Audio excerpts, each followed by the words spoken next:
وما أصابكم يوم التقى الجمعان فبإذن الله وليعلم المؤمنين وليعلم الذين نافقوا وقيل لهم تعالوا قاتلوا في سبيل الله أو ادفعوا قالوا لو نعلم قتالا لاتبعناكم هم للكفر يومئذ أقرب منهم للإيمان يقولون بأفواههم ما ليس في قلوبهم والله أعلم بما يكتمون الذين قالوا لإخوانهم وقعدوا لو أطاعونا ما قتلوا قل فادرءوا عن أنفسكم الموت إن كنتم صادقين ولا تحسبن الذين قتلوا في سبيل الله أمواتا بل أحياء عند ربهم يرزقون فرحين بما آتاهم الله من فضله ويستبشرون بالذين لم يلحقوا بهم من خلفهم ألا خوف عليهم ولا هم يحزنون يستبشرون بنعمة من الله وفضل وأن الله لا يضيع أجر المؤمنين۔ ان آیات کا ترجمہ یہ ہے، جب تمہیں ایک ایسی مصیبت پہنچی جس سے دگنی تم دشمن کو پہنچا چکے تھے، تو کیا تم ایسے موقع پر یہ کہتے ہو کہ یہ مصیبت کہاں سے آ گئی؟ کہہ دو کہ یہ خود تمہاری طرف سے آئی ہے، بے شک اللہ ہر چیز پر قادر ہے۔ اور تمہیں جو مصیبت اس دن پہنچی جب دونوں لشکر ٹکرائے تھے، وہ اللہ کے حکم سے پہنچی تاکہ وہ مومنوں کو بھی پرکھ کر دیکھ لے اور منافقین کو بھی دیکھ لے۔ اور ان منافقوں سے کہا گیا تھا کہ آؤ اللہ کے راستے میں جنگ کرو یا دفاع کرو، تو انہوں نے کہا تھا کہ اگر ہم دیکھتے کہ جنگ کی طرح جنگ ہوگی تو ہم ضرور آپ کے پیچھے چلتے۔ اس دن جب وہ یہ بات کہہ رہے تھے،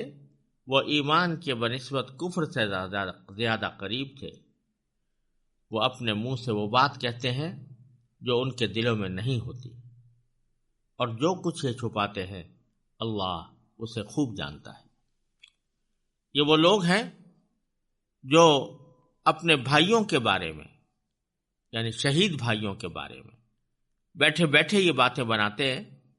کہ اگر وہ ہماری بات مانتے تو قتل نہ ہوتے۔ کہہ دو کہ اگر تم سچے ہو تو خود اپنے آپ ہی سے موت کو ٹال دینا۔ اور اے پیغمبر، جو لوگ اللہ کے راستے میں قتل ہوئے ہیں انہیں ہرگز مردہ نہ سمجھنا، بلکہ وہ زندہ ہیں، انہیں اپنے رب کے پاس رزق ملتا ہے۔ اللہ نے ان کو اپنے فضل سے جو کچھ دیا ہے وہ اس پر مگن ہے، اور ان کے پیچھے جو لوگ ابھی ان کے ساتھ شہادت میں شامل نہیں ہوئے، ان کے بارے میں اس بات پر بھی خوشی مناتے ہیں کہ جب وہ ان سے آ کر ملیں گے تو نہ ان پر کوئی خوف ہوگا اور نہ وہ غمگین ہوں گے۔ وہ اللہ کی نعمت اور فضل پر بھی خوشی مناتے ہیں، اور اس بات پر بھی کہ اللہ مومنوں کا اجر ضائع نہیں کرتا۔ ان آیات میں بھی غزوہ احد کے واقعات کے اوپر تبصرہ جاری ہے، اور اس کا پس منظر یہ ہے کہ مسلمانوں کو غزوہ احد کے موقع پر جو شکست اٹھانی پڑی، جو تکلیفیں پہنچی، تو اس موقع پر بعض حضرات کی زبان پر یہ بھی آیا کہ یہ مصیبت ہم پر کہاں سے آ پڑی، جبکہ ہم رسول اللہ صلی اللہ علیہ وسلم کے ساتھ جہاد میں شریک ہیں۔ اس آیت میں، پہلی آیت میں اول تو یہ بات یاد دلائی ہے کہ جتنی مصیبت تم پر آج پڑی ہے، تم اس سے دگنی اپنے مخالف دشمن پر اس سے پہلے غزوہ بدر میں پہنچا چکے ہو۔ کیونکہ غزوہ احد میں 70 مسلمان شہید ہوئے تھے، اور غزوہ بدر کے موقع پر مشرکین کے 70 سردار مارے گئے تھے اور 70 گرفتار ہو کر مسلمانوں کے قبضے میں آئے تھے۔ تو بتلانے کا منظور ہے کہ غزوہ احد کے موقع پر بے شک 70 صحابہ کرام شہید ضرور ہوئے، لیکن کوئی مسلمان کافروں کے ہاتھ گرفتار نہیں ہوا، جبکہ غزوہ بدر کے اندر 70 سردار گرفتار بھی ہوئے تھے۔ تو تم بدر کے موقع پر اس سے دگنی تکلیف مشرکون کو پہنچا چکے ہو جتنی اس مرتبہ انہوں نے تمہیں پہنچائی ہے۔ اس بات کو یاد دلانے سے ایک تو یہ مقصد ہے کہ مسلمانوں کو اپنی موجودہ تکلیف اور پریشانی کا احساس گھٹ جائے کہ جس شخص کی دگنی جیت ہو چکی ہو، اگر ایک دفعہ آدھی مرتبہ وہ شکست بھی ہو جائے تو زیادہ غم بھی نہ ہونا چاہیے اور تعجب بھی نہ ہونا چاہیے۔ تو پہلے فرمایا اولما اصابتکم مصیبت، اور کیا جب تمہیں ایک ایسی مصیبت پہنچی قد اصبتم مثلیہا، جس سے دگنی تم دشمن کو پہنچا چکے تھے، قلتم، تو کیا ایسے موقع پر یہ کہتے ہو کہ ان ھذا، یہ مصیبت کہاں سے آ گئی؟ ایک تو اشارہ اس طرف کر دیا کہ تمہیں اس مرتبہ جو تکلیف پہنچی ہے اس سے دگنی تم پہلے پہنچا چکے ہو۔ پھر آگے فرمایا کہ یہ مصیبت خود تمہاری طرف سے آئی ہے۔ قل ھو من عند انفسکم، کہہ دو کہ یہ خود تمہاری طرف سے آئی ہے۔ ان اللہ علی کل شیء قدیر، اللہ تعالیٰ ہر چیز پر قادر ہے۔ اشارہ اس طرف ہے کہ اس شکست کا جو براہ راست سبب بنا وہ تو خود تمہارا یہ عمل بنا کہ تم نے تیلے کو چھوڑ دیا، جہاں پر کہ تیر اندازوں کو رسول اللہ صلی اللہ علیہ وسلم مقرر فرمایا تھا اس کو چھوڑ دیا، تو اس لیے تکلیف تمہاری خود اپنے عمل کی وجہ سے پہنچی۔ یہ اور بات ہے کہ اس میں حکمتیں بہت تھیں، اور وہ ان حکمتوں کا آگے جا کر اللہ تعالیٰ نے بیان فرمایا کہ وما اصابکم یوم التقى الجمعان، اور جو مصیبت تمہیں اس دن پہنچی جب دونوں لشکر ٹکرائے تھے فبإذن اللہ، تو وہ اللہ ہی کے حکم سے پہنچی۔ یعنی اگرچہ براہ راست سبب تو تم بنے خود، لیکن بحثیت مجموعی کوئی کام اللہ تعالیٰ کے حکم اور اس کی اجازت اور اس کی مشیت کے بغیر نہیں ہوتا، تو یہ اللہ کے مشیت ہی سے ہوا۔ اور اس میں حکمت یہ تھی کہ وَلِيَعْلَمَ الْمُؤْمِنِينَ، تاکہ اللہ تبارک و تعالیٰ مومنوں کو بھی پرکھ کر دیکھ لے، اور وَلِيَعْلَمَ الَّذِينَ نَافَقُوا، اور ان لوگوں کو بھی دیکھ لے جو منافق ہیں، ان کو بھی اچھی طرح پرکھ کر دیکھ لے۔ تو یعنی اس وقت غزوہ احد کے موقع پر مخلص مسلمانوں کا اخلاص واضح ہو گیا اور منافقین کا نفاق واضح ہو گیا کہ وہ ذرا سی تکلیف برداشت کرنے کے پوزیشن میں نہیں تھے، کیونکہ دل میں ایمان ہی نہیں تھا، اس واسطے وہ جنگ کی تکلیفوں سے گھبرا کر الگ ہو گئے تھے۔ اسی کا ذکر اللہ تعالیٰ نے فرمایا وَقِيلَ لَهُمْ تَعَالَوْا قَاتِلُوا فِي سَبِيلِ اللَّهِ، ان سے کہا گیا تھا یعنی منافقین سے کہ آؤ اللہ کے راستے میں جنگ کرو، اب ادفعوا، یا دفاع کرو۔ تو جواب میں انہوں نے کہا تھا قالوا لو نعلم قتالا لاتبعناکم، اگر ہم جنگ کے یہ دیکھتے کہ جنگ کی طرح جنگ ہوگی تو ضرور ہم آپ کے پیچھے آتے۔ یعنی اشارہ اس بات کی طرف ہے کہ انہوں نے یہ کہا تھا کہ یہ جس طرح مسلمان مدینہ منورہ سے نکل کر 3000 مسلح لشکر کے مقابلے کے لیے جا رہے ہیں، یہ جنگ نہیں ہے، خودکشی ہے۔ تو کہہ رہے ہیں کہ لو نعلم قتالا، اگر ہم اس کو جنگ سمجھتے، یعنی یہ دیکھتے کہ جنگ کی طرح جنگ ہو رہی ہے، تو لاتبعناکم، تو ہم تمہارے ضرور پیچھے چلتے، تمہارے ساتھ چلتے۔ حالانکہ ایک محض بہانہ تھا ورنہ غزوہ بدر کے موقع پر بھی مسلمانوں کی تعداد کافروں کے مقابلے میں بہت کم تھی، اس کے باوجود اللہ تعالیٰ نے فتح عطا فرمائی تھی۔ تو یہاں 3000 کے مقابلے میں اگر 1000 افراد جا رہے تھے تو اس کو خودکشی سے تعبیر کرنا یہ صحیح بات نہیں تھی، لیکن ان کو بہانہ کرنا تھا اپنے جنگ سے فرار کا، تو اس لیے انہوں نے یہ بات کہی تھی۔ اسی لیے آگے باری تعالیٰ فرماتے ہیں ہم للکفر یومئذ اقرب منہم للایمان، اس دن جب وہ یہ بات کہہ رہے تھے وہ ایمان کی بنسبت کفر سے زیادہ قریب تھے، یعنی یہ بات وہ ایمان کی وجہ سے نہیں کہہ رہے تھے بلکہ اندرونی میں ان کے دل میں جو کفر چھپا ہوا تھا اس کی بنیاد پر کہہ رہے تھے۔ یقولون بافواہہم ما لیس فی قلوبہم، وہ اپنے منہ سے وہ بات کہتے ہیں جو ان کے دلوں میں نہیں ہوتی۔ واللہ اعلم بما یکتمون، اور اللہ تعالیٰ خوب جانتے ہیں کہ یہ کیا چھپائے ہوئے ہیں۔ زبان سے تو یہ کہہ رہے ہیں کہ اگر برابر کی جنگ ہوتی تو ہم ضرور شامل ہوتے، لیکن یہ صرف ایک بہانہ ہے، حقیقت میں ان کے دل میں یہ ہے کہ مسلمانوں کا ساتھ کسی بھی طرح نہیں دینا۔ الذین قالوا لاخوانہم وقعدوا، اور پھر اسی منافقین کا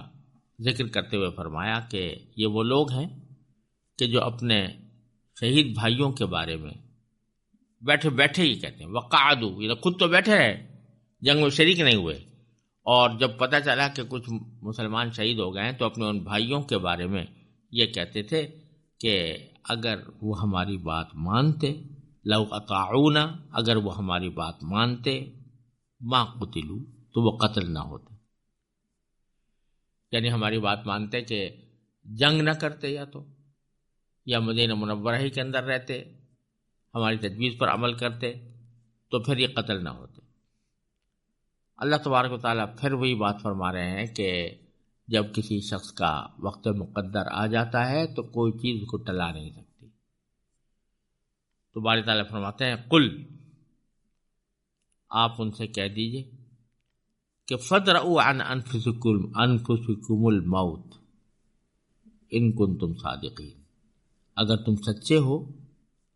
کہ گھر میں بیٹھ کر آدمی موت سے بچ سکتا ہے تو خود اپنے آپ ہی سے موت کو ٹال دینا،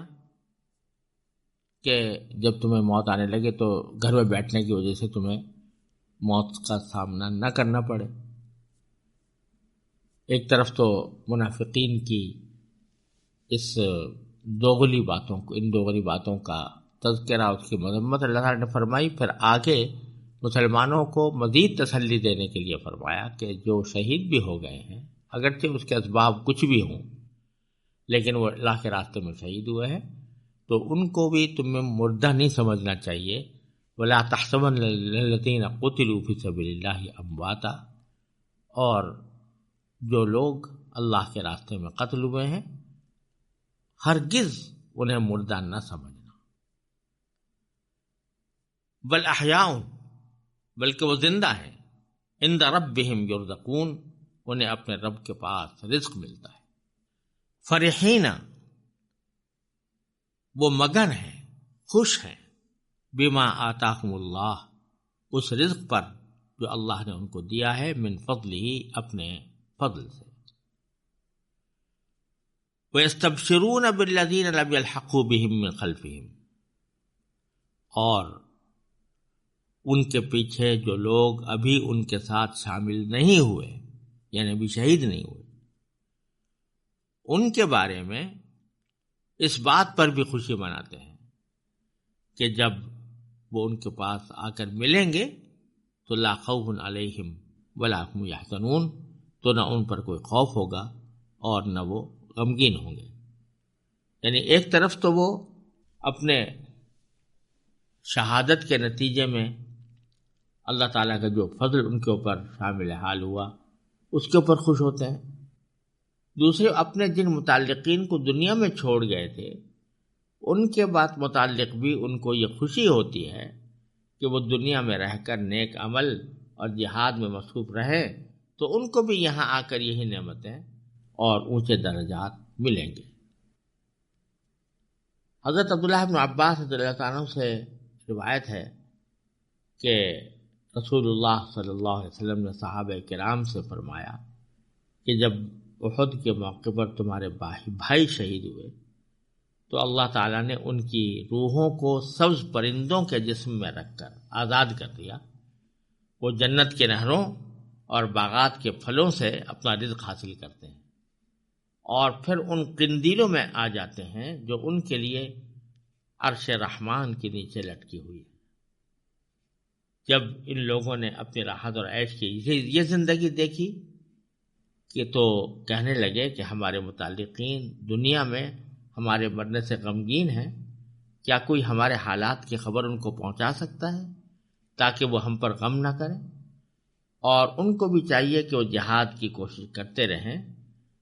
اور اس کا نتیجے میں مطلب یہی تھا کہ اس کے نتیجے میں ان کو بھی یہ نعمتیں حاصل ہوں گی جو ہمیں حاصل ہو رہی ہیں. تو اللہ تبارک و تعالیٰ نے فرمایا کہ ہم تمہاری یہ خبر ان کو پہنچا دیتے ہیں. اس پر یہ آیت نازل ہوئی کہ یستبشرون بنعمت من اللہ وفضل یستبشرون بالذین لم یلحقوا بہم من خلفہم. وہ خوشی مناتے ہیں ان لوگوں کے سلسلے میں جو ابھی تک ان کے ساتھ آ کے نہیں ملے کہ ان کو پر بھی کوئی خوف نہیں ہوگا، کوئی حزن نہیں ہوگا. ابو داؤد کی یہ روایت جو حضرت عبداللہ بن عباس سے مروی ہے اور جو میں نے ابھی آپ کے سامنے پڑھی، اس سے معلوم ہوتا ہے کہ یہ آیت کریمہ اسی پس منظر میں نہ. پھر اسی کو آگے مزید وضاحت کے ساتھ اللہ تعالیٰ نے بیان فرمایا کہ یستبشرون بنعمت اللہ وفضل. وہ خوشی مناتے ہیں اللہ کی نعمت پر اور فضل پر. وَأَنَّ اللَّهَ لَا يُضِيعُ أَجْرَ الْمُؤْمِنِينَ. اور اس بات پر خوشی مناتے ہیں کہ اللہ تعالیٰ مومنوں کا اجر ضائع نہیں کرتا. جو مومن اخلاص کے ساتھ کوئی عمل نیک کرتا ہے تو اللہ تعالیٰ اس کا اجر اور ثواب اس کو ضرور عطا فرماتا.